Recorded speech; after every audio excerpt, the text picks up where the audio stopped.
Mayang hapon, Pastor. Maayong hapon usab, Brother Mel. Akong pangutana o sala ba na ang magpautang tagkuan? Kanang 5-6? Okay, ang imong pangutana igsoon, sala ba ang gitawag natog magpautang og 5-6? Actually, igsoon, dinhi sa balaang kasulatan, kung imo lang yung tan-aw, no? Especially ni sa Deuteronomio, no? Ang kana nga gitawag og pagpatubo, labi nag sobra nga pagpatubo, Deuteronomy chapter 23, verse 19. Dili ka magpahulam nga may patubo sa imong igsuon, patubo sa salapi, bisan patubo sa makaon, bisan patubo sa bisan unsang butanga, papahulaman nga may patubo. Sa dumuluong, makapahulam ka nga may patubo. So meaning to say, dili sala ang pagpatubo basta mabutang sa saktong pagplastar. Okay? Kaya naging man siya nini, sa dumuluong makapahulam ka nga may patubo. So meaning to say, di siya sala.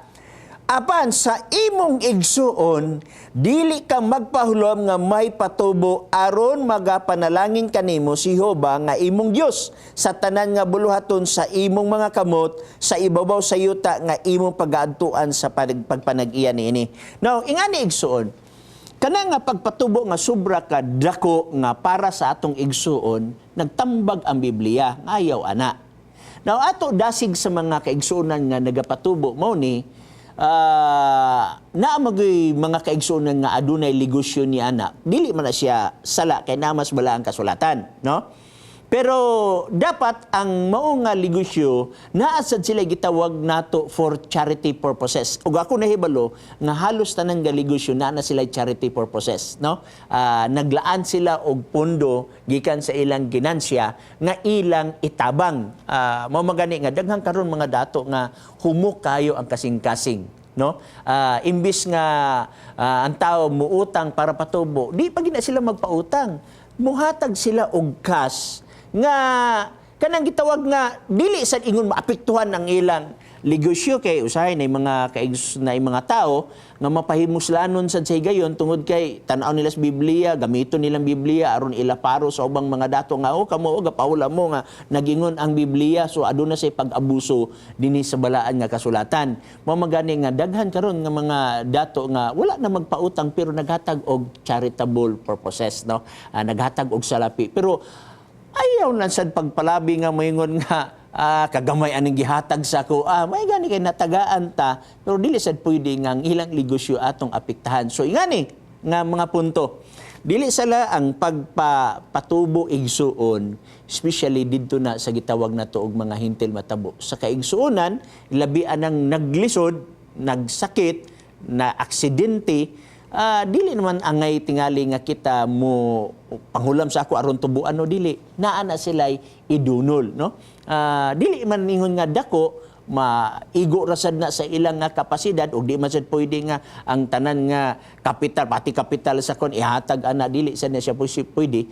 Anyway, ang church na sad siya gitawag nato og programa niya na Dorcas ana dili man sad ingon nga tanan kwarta diya sa church ihatag niya na nga mga puntuha. Pero ang akong tubag ana igsuon alang sa igsuon sulod sa iglesia, kung imong patubuan og 5-6 unya naglisod siya, nagsakit siya, naaksidente siya, wala ta katabang niya na, no? So ang may buhaton dili nato pautangon atong igsuon sa 5-6 kung unsay naa sa imong pitaka nga kaya nimo. Tagaan, no?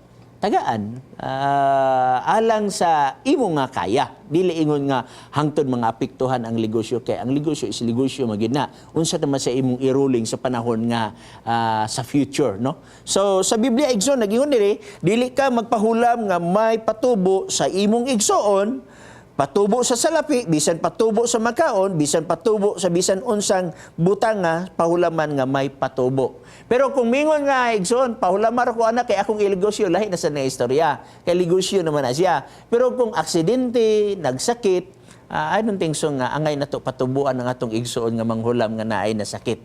Tagain na lang na siya o tabangin na lang siya base sa imong makaya sa imong pitaka. Okay? So ingana igsoon gawas sa imong nakay gitawag nato og follow-up. Nasa na sa Psalms 15:5, no? Atong tanawon Psalms chapter 15 verse 5, okay? Nagingon ang 15:5 diri. Siya nga wala magpahulam sa iyang salapi aron patubuan ni magdawat sa ganti batok ni atong inosente, siya nga nagabuhat ni ini mga butanga dili gayud matarog. Okay? So mo na siya nga mga prinsipyo nga ato nakita sa Balaang Kasulatan. Usong ko, dili sala ang pagpatubo, wako kabasa sa Balaang Kasulatan nga sala ang patubo igsuon. Sala sa patubo alang sulod sa atong igsuon sa iglesia, labi nag emergency. Okay? Ayaw na lang siya pa ito ipahulama. O baka kung pananglitag dako kayong palaman, tabangin na lang, tagai sa kaya sa imong pitaka. Okay? So follow-up migsoon kung na kay uban follow-up. Okay na to, Pastor. Sakto na to. Okay, wala na line? Salamat.